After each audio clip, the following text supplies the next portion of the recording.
Imagine कीजिए मध्य पूर्व का एक ऐसा इलाका जहां लगातार गर्म हवाएं चलती हैं, आसमान से आग बरसती धूप पड़ती है और जमीन पर सिर्फ पत्थर, रेत और सूखापन दिखाई देता है। यही जगह है दक्षिणी इजराइल का नेगेव रेगिस्तान। यह क्षेत्र इजराइल के कुल भूभाग का लगभग 55% हिस्सा है, लेकिन कई दशकों तक इसे देश का बंजर जोन माना जाता था। नेगेव की स्थिति इतनी कठिन थी कि यहाँ साल भर में औसतन केवल 80 से 100 मिलीमीटर बारिश होती है, जो कि खेती के लिए बिल्कुल नाकाफी है। गर्मियों में तापमान 47 डिग्री सेल्सियस तक पहुंच जाता है और सबसे बड़ी समस्या, इस इलाके में मौजूद भूजल यानी ग्राउंड वाटर हर साल कम होते जा रहा था। कई जगहों पर अंडरग्राउंड एक्वीफर्स लगभग सूख चुके थे। 1950 से 2000 के बीच यहाँ पानी की कमी इतनी बढ़ गई कि सैकड़ों परिवारों को अपने गांव छोड़कर उत्तरी इजराइल में बसना पड़ा। जो लोग यहाँ रह गए थे वे सालों तक पानी के टैंकरों पर निर्भर रहे। पीने का पानी, घरेलू जरूरतें, पशुओं का पानी, सब कुछ टैंकरों से आता था। लेकिन इसी रेगिस्तान से लगभग 80 से 100 किलोमीटर दूर भूमध्य सागर यानी मेडिटेरेनियन सी फैला हुआ है, एक विशाल स्रोत जिसमें अनगिनत ट्रिलियन लीटर पानी है। लेकिन समस्या यह थी कि यह पानी खारा है और खेती, पीने या घरेलू इस्तेमाल के लिए बिल्कुल भी उपयुक्त नहीं है। यहीं से इजराइल की राष्ट्रीय बहस शुरू हुई। जब समुद्र पास है तो क्या समुद्र का पानी रेगिस्तान तक लाया जा सकता है, और यदि लाया जा सकता है तो क्या इसे मीठा बनाकर लाखों लोगों की जरूरतें पूरी की जा सकती हैं? दुनिया के कई देशों में यह विचार पहले भी उठ चुका था, लेकिन इतनी दूरी तक समुद्री पानी ले जाकर उसे पीने लायक बनाना और फिर रेगिस्तान तक वितरित करना यह व्यावहारिक रूप से असंभव माना जाता था।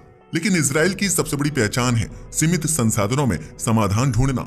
साल 1950 के दशक में इजरायली सरकार ने एक बड़े प्रोजेक्ट की शुरुआत की, national water carrier of Israel यानी NWC। यह देश के उत्तर में स्थित मीठे पानी के लेक किन्नेरेट से पानी को पाइपलाइन और नहरों के जरिए दक्षिण की ओर भेजने की योजना थी। इस योजना के दो मुख्य उद्देश्य थे, रेगिस्तान क्षेत्रों में पानी पहुंचाना, इजराइल की खेती को पानी की कमी से बचाना। इस प्रोजेक्ट पर 1953 में काम शुरू हुआ और 1964 में यह पूरी तरह चालू हो गया। यह इजराइल के जल इतिहास का सबसे बड़ा मोड़ था, क्योंकि पहली बार नेगेव जैसे सूखे क्षेत्रों में विश्वसनीय फ्रेश वाटर पहुंचा। लेकिन एक और बड़ी समस्या थी, देश की जनसंख्या बढ़ रही थी और लेक किन्नेरेट का पानी भी सीमित था। इजराइल अभी पानी की कमी से जूझ रहा था। पानी की जरूरतें इतनी तेजी से बढ़ रही थी कि 1990 तक NWC सिस्टम भी पर्याप्त नहीं रहा। 1990-2000 के दशक में इजराइल ने फैसला किया कि अब आगे बढ़ने का एक ही रास्ता है, डिसैलिनेशन यानी सी वाटर को मीठा बनाना। समुद्री नमक से नमक हटाने की तकनीकी 1960 से मौजूद थी, लेकिन वह बहुत महंगी थी और बड़े स्तर पर प्रैक्टिकली काम नहीं कर सकती थी। फिर 1990 के बाद रिवर्स ऑस्मोसिस यानी RO टेक्नोलॉजी में तेजी से सुधार हुआ। ऊर्जा खपत कम हुई, मेम्ब्रेन मजबूत और सस्ती हुई, बड़े पैमाने पर प्लांट बनना संभव हो गया। इजराइल ने यह मौका तुरंत पकड़ लिया।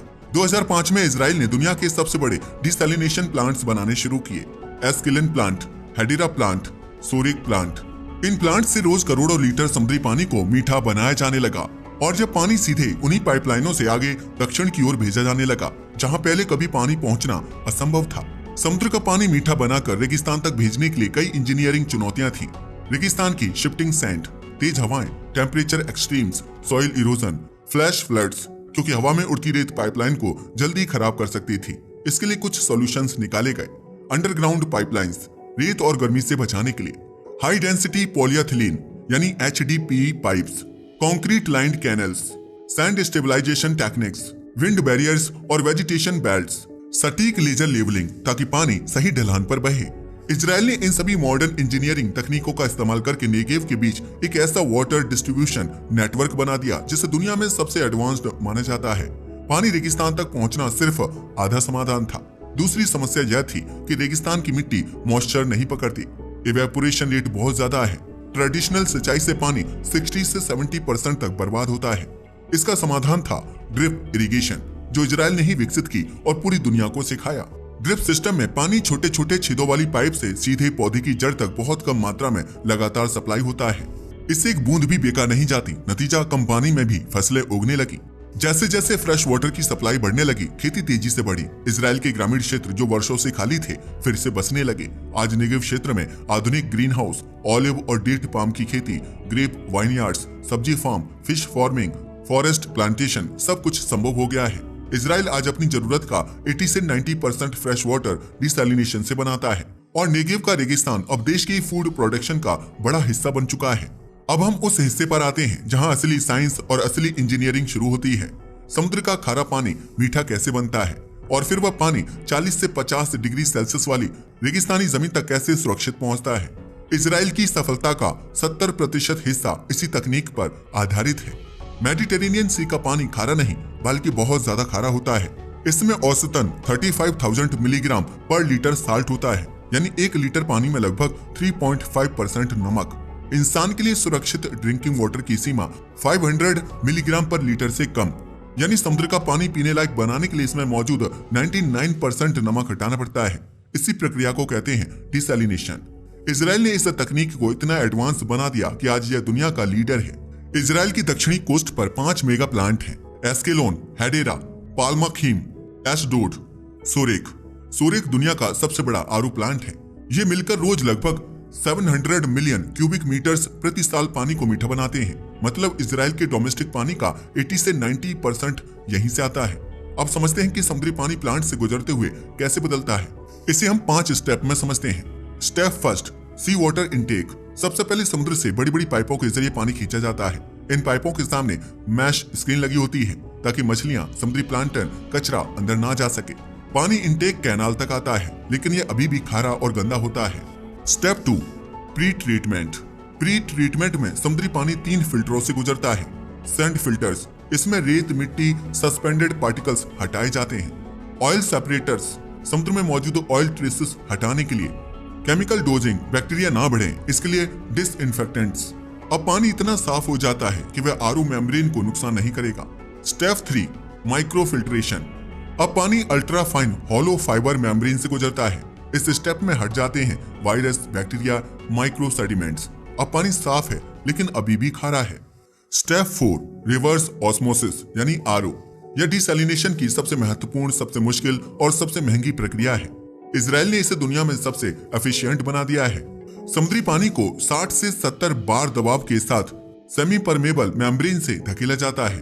तुलना के लिए एक कार का टायर 2 बार, प्रेशर कुकर 1.5 बार और आरओ 60 से 70 बार। इतनी दबाव में पानी के मॉलिक्यूल मेम्ब्रेन से गुजर जाते हैं। नमक, हैवी मेटल्स, बैक्टीरिया, केमिकल्स सब पीछे रह जाते हैं। बाहर निकलता है लगभग 99.5% प्योर वाटर। लेकिन समस्या यह है कि यह पानी इतना शुद्ध होता है कि इसमें कैल्शियम, मैग्नीशियम, एसेंशियल मिनरल्स कुछ भी नहीं होता, यानी यह पानी बहुत फीका होता है। Step 5, mineral dosing plus final disinfection. Israel दोबारा मिनरल्स जोड़ता है, कैल्शियम, मैग्नीशियम, जिससे यह पानी बिल्कुल नॉर्मल नेचुरल पानी जैसा बन जाता है। अंत में यूवी प्लस ओजोन प्लस हल्का क्लोरीन डालकर इसे डिसइंफेक्शन किया जाता है ताकि ट्रांसपोर्ट के दौरान कोई जीवाणु ना पनपे। अब यह पानी 100% ड्रिंकिंग स्टैंडर्ड बन चुका होता है। अब सवाल यह है कि यह मीठा पानी रेगिस्तान तक कैसे पहुंचता है। यहाँ असली इंजीनियरिंग शुरू होती है। पानी को नेगेव तक पहुंचाने के लिए इजराइल ने 3 तरह के वाटर पाथ्स बनाए हैं। Number 1, high pressure pipelines.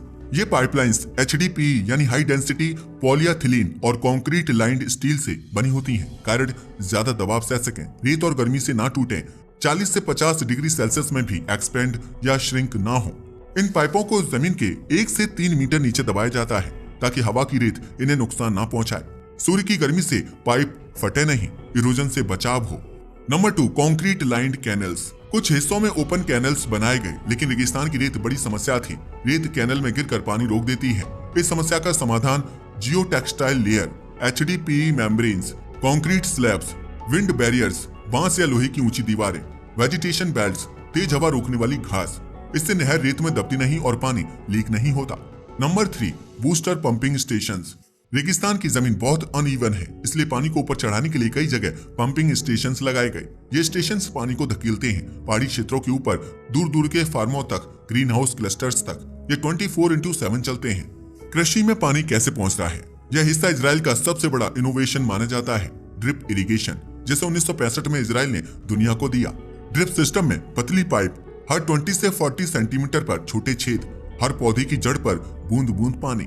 इसका फायदा, पानी बर्बाद नहीं होता, जड़ों को लगातार नमी मिलती रहती है। रेत वाली मिट्टी में भी फसलें सफल होती हैं। फर्टिलाइजर्स सीधे पानी में घोलकर भेजे जाते हैं। इसे कहते हैं फर्टिगेशन। आज नेगेव का 80% कृषि क्षेत्र ड्रिप इरिगेशन पर चलता है। आज नेगेव में इतने प्रकार की खेती हो रही है कि दुनिया हैरान है। Tomatoes, bell peppers, dates, olives, grapes, almonds, wheat, vegetables, flower export farms, greenhouses, fish farms, एक समय जो रेगिस्तान नो मैंस लैंड था, आज इजराइल के खाद्य उत्पादन का बड़ा हिस्सा देता है। इजराइल सिर्फ डिसैलिनेशन पर निर्भर नहीं है, यह दुनिया का नंबर 1 वेस्ट वाटर रिसाइकलिंग देश है। 87% वेस्ट वाटर ट्रीटेड, 75% कृषि में रीयूज, 0% लीकेज पॉलिसी, यानी हर बूंद का पूरा इस्तेमाल। इजराइल दुनिया का पहला देश है जिसने समुद्र का पानी मीठा बनाया, इसे रेगिस्तान में पहुंचाया, ड्रिप सिस्टम से खेती की, वेस्ट वाटर रिसाइकल किया और पूरे देश की वाटर सिक्योरिटी बनाई। आज इजराइल का नेगेव सिर्फ रेगिस्तान नहीं, यह ग्रीन डेजर्ट मॉडल बन चुका है। नेगेव में पानी पहुंचाना सिर्फ पाइपलाइन बिछाने का काम नहीं था, यह इजराइल की राष्ट्रीय लड़ाई थी। जो देश एक समय खुद पानी के लिए तरसता था, उसने दुनिया को दिखाया कि पानी की कमी प्रकृति नहीं, इंजीनियरिंग से होने वाली समस्या है। इजराइल की 1990 तक स्थिति ये थी, जल स्रोत सूख रहे थे, लेक किनरेट का लेवल गिर रहा था, ग्राउंड वाटर ओवर एक्सट्रैक्शन से खराब हो रहा था, एग्रीकल्चर देश की जरूरतें पूरी नहीं कर पा रहा था, पॉपुलेशन तेजी से बढ़ रही थी। सबसे बड़ी चुनौती यह थी कि पानी की खपत बढ़ रही थी, लेकिन प्राकृतिक पानी की सप्लाई लगातार गिर रही थी। यही वो टकराव था जिसने इजराइल को कठोर निर्णय लेने पर मजबूर किया। नेगेव की जमीन में 2 बड़ी समस्याएं थी। नंबर 1, रेत पानी पकड़ती नहीं। नंबर 2, सूरज की गर्मी इवेपोरेशन 3 से 5 गुना बढ़ा देती है। इसका मतलब पानी डालो, मिट्टी तुरंत सुखा दे। पानी दोपहर में दो तो 40 से 60% हवा में उड़ जाए। इजराइल को खेती करानी थी, लेकिन प्रकृति हर सेकंड पानी खा रही थी। इसी वजह से ड्रिप इरिगेशन आया, जहां हर सेकंड एक बूंद भी महत्वपूर्ण थी। 1990 से पहले 1000 लीटर समुद्री पानी को मीठा बनाने की लागत 1 से लेकर $1.20 थी। आज इजराइल ने इसे घटाकर कर दिया है 0.40 से $0.55 प्रति 1000 लीटर। यह दुनिया की सबसे कम कॉस्ट है, लेकिन शुरुआत में यह सिस्टम बहुत महंगा था और बहुत एनर्जी खाता था। इजराइल ने इस लागत को कम किया, बड़े साइज के आरओ प्लांट बनाकर, एनर्जी रिकवरी टरबाइंस लगाकर, सोलर प्लस गैस प्लांट्स को इंटीग्रेट करके, स्मार्ट पंपिंग सिस्टम बनाकर। यही कारण है कि आज डिसैलिनेशन इजराइल के बजट का छोटा हिस्सा है, किसी बोझ की तरह नहीं। इजराइल ने 70 साल में पानी पर करीब 10 से 12 बिलियन डॉलर खर्च किए। इजराइल ने 70 साल में उतना खर्च किया जितना भारत एक साल में सड़कों पर करता है। यानी यह बदलाव बहुत महंगा नहीं था, बस बहुत विजनरी था। आज के लिए बस इतना ही। वीडियो अच्छा लगा तो इसे लाइक और शेयर करें। धन्यवाद।